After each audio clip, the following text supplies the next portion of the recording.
Hey, how's it going, everybody? This is TweaK here. Welcome back to another episode of Budget to Best. So today we're going to be having a look at the ADAR. This is like probably the most requested one. The next one that's coming out after this will likely be the SA58.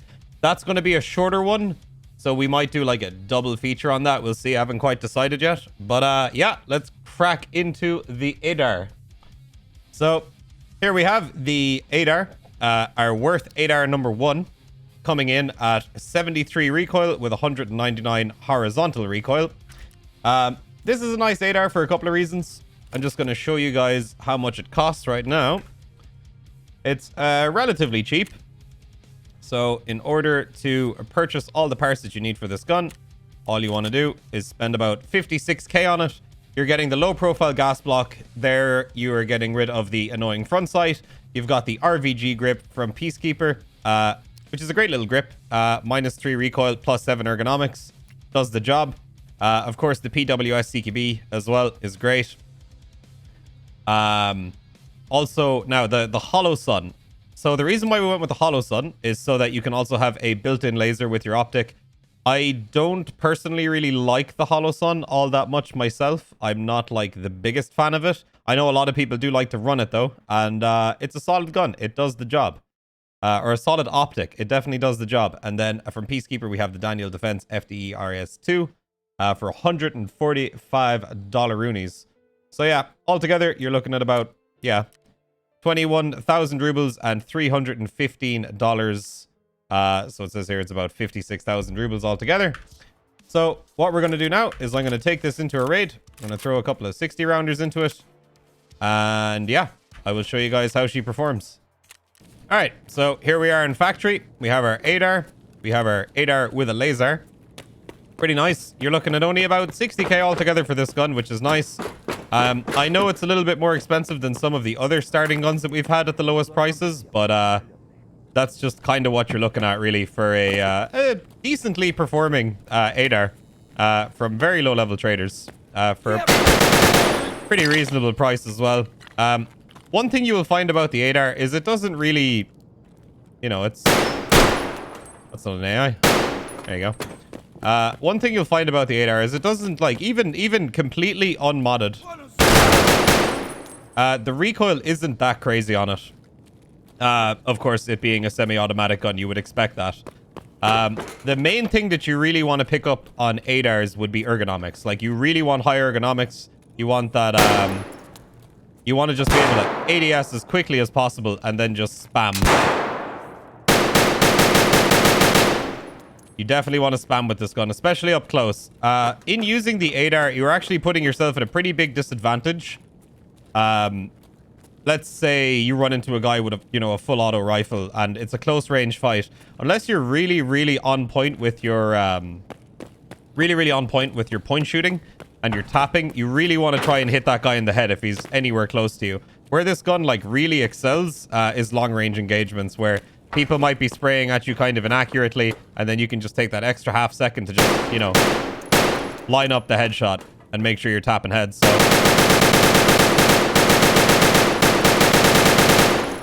you can see there's a little bit of bounce to it. You're not really going to see too much of it, obviously, because of my recoil skill, but like the ADAR is one of the guns that I use early game the most. I use the ADAR early game a ton, and I have never really had any issues where I thought, man, this thing kicks so hard.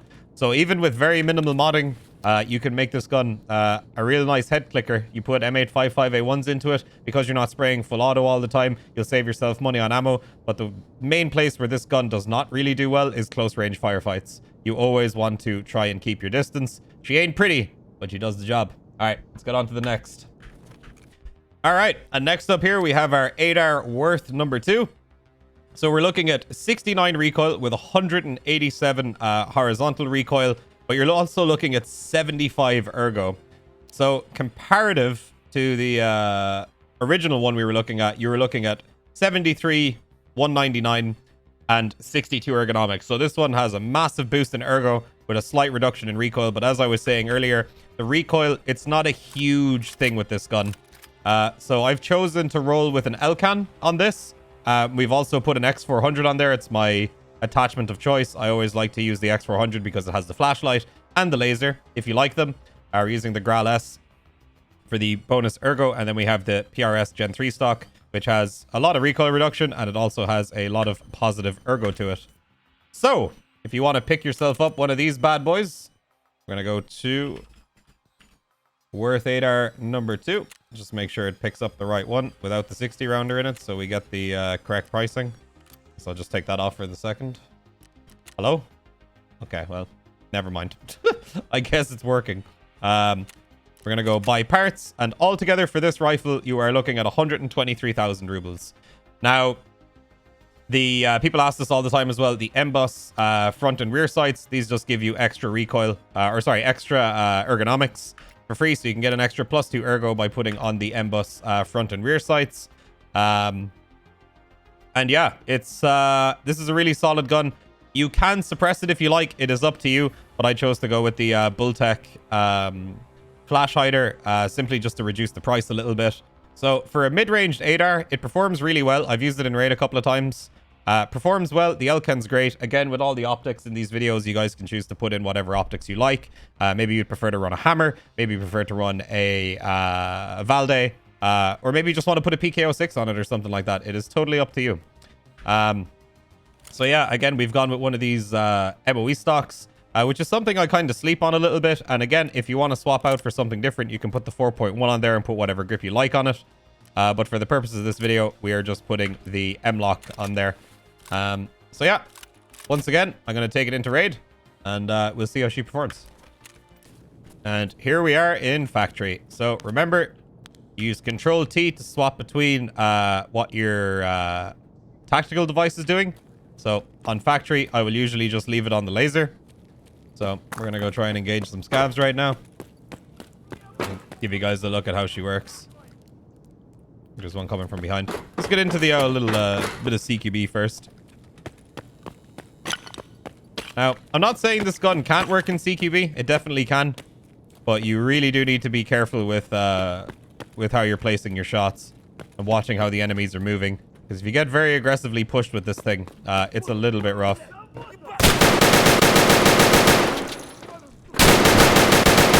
So yeah, at ranges like this, I would recommend tapping. Like,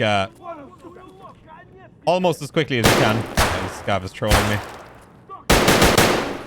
I don't even know how I killed him, but I'll take it. Oh! Can't even see that scav. Oh. So yeah, point firing even from here is super, super effective. You're not going to find it kicks a lot. You can spam it pretty damn hard. And then if you need to ADS in a pinch, like, look at the ADS speed. It's super, super fast because of the ergo. Oh, my leg got blacked out. All right. I'll just use the morphine. But yeah, if you end up putting a suppressor on this, this can be one of those guns similar to like an AS Valet range, where oh, jeez, why is there so many this time? Usually there isn't this many scavs. But yeah, you will definitely find it like longer range engagements. This gun performs kind of similarly to like a Val. Except without any of the bullet drop. It is pretty quiet. It's hard to tell where you're being shot from with this gun. So yeah, definitely can be used as a DMR for sure. So once again, I'm just going to aim at the door down there. And similarly to every other gun, you have that huge initial kick, and then all you want to do is pull down a little bit. But of course, you can just tap it, and it doesn't really go anywhere. And you can tap it pretty fast without having to control it at all. But yeah, as you can see, like, you just pull down a little bit. If you want to tap it really fast at range, you can do that too. But IMO with this gun, you want to just be precise. You want to be patient. Wait for the dude to maybe stop. Maybe wait for him to stop and turn or something like that. And then just bang, one in the head. So there you go. That was number 2. Let's get on to number 3. All right, and here we are, the Big Daddy ADAR, the Worth ADAR 3. Now, we have chosen to go with a CTR stock on this over the HK-E1. The reason for that is just watch the ergonomics here. We're at 77 with 40, 110. And if we swap it to the HKE1, you're looking at 71 ergonomics with 39,106 on the recoil. So you're better off leaving it at 4110 and taking that extra boost in ergonomics with this, because the recoil doesn't really matter all that much. Now, this gun is quite expensive. This is the ADAR that I run a majority of the times that I pull ADARs out. It is quite expensive, but it also is an absolute beast of a gun. You were looking at about 300,000 rubles plus the CTR stock and the Raptor charging handle. So this is definitely a very, very expensive, very end game, very like min-maxed ADAR with a suppressor, a long-range scope, and all the trimmings. Now, people say this to me all the time. If you're going to spend 300k on an ADAR, why not spend 300k on an M4 or a HK416? And like the answer that I always give them is because I like this ADAR. It's fun. I have a lot of fun running this gun. Well, I get bored sometimes of running fully automatic meta guns, and it just gets a little bit boring after a while. So I pull out things like ADARs. And I feel like the same argument can be said for like, oh, you know, you're using an ADAR, like, why not just use, you know, an M1A or use an RSAS or an SR25 or something? And it's like, I mean, I could, but I have a lot more fun with this gun specifically. I've always loved ADARs in Tarkov, and this is one of my favorite guns in the game. So yeah, you're looking at about 300k for this bad boy. Of course, you know, you can swap out the optics.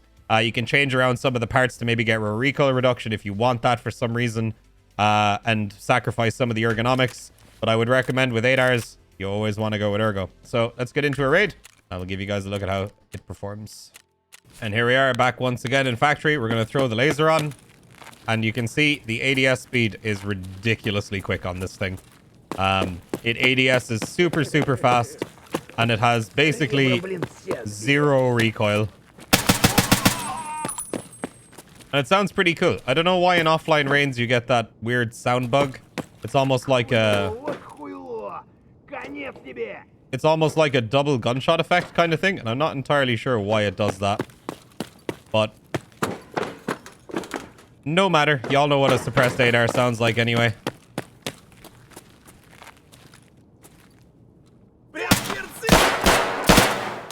Where is he? Oh my god, I'm blind. Oh my god, Scab's invincible. So yeah, this would be a gun that will excel on maps like Interchange. I use this gun a lot on Interchange. There's a lot of really long sight lines on Interchange that can, you know, you can take advantage of the Bravo scope. Maps like Reserve, Woods as well. This gun is awesome on those maps. If you're looking at long range engagements, the ADAR absolutely shines in them. You get somebody who's like open out in a field or something like that, they're not living. You just tap, tap, tap, tap, tap. You can even tap their legs if you want first, to ensure that you're going to hit them in the chest or the head to finish them off. But yeah, I'm just gonna tap this without moving my mouse at all. And as you can see, I mean, obviously, it has no recoil. But again, my recoil stat, your experiences may vary a little bit. It will kick a little bit more for you, but yeah, it taps like a demon. And you have I feel like with this, you have a lot more control at long range tapping quickly. Whereas with M4s, you've got to do a lot more spray control. Or even like you have to be in prone. Like if you're in prone with this thing, it doesn't move at all. I know M4s don't really move at all when you're in prone, but like you don't really have to go prone ever with this gun because it's such a laser beam even while you're standing. If you want to get that extra little bit of an advantage, you can always crouch with it. It's totally up to you. And obviously, it's all very dependent on the current situation that you're in. So yeah, there it is. In my opinion, the best in slot HK. It doesn't have the lowest recoil stat, but it definitely has much higher ergonomics because we sacrificed the HKE1 stock to put on the CTR stock instead. And you're looking at about, give or take, 300,000 rubles for the gun, depending on flea market prices or trader prices and all that kind of stuff. So yeah, there you have it. This is one of my favorite guns in Tarkov. I hope you guys enjoyed the video. This has been like hugely requested. People always ask me about my ADAR build. And here it is. So guys, if you enjoyed the video, please make sure to leave a like.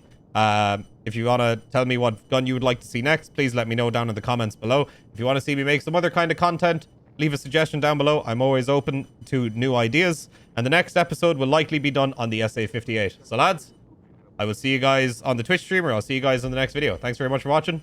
I'll catch you all later. Peace out, my dudes.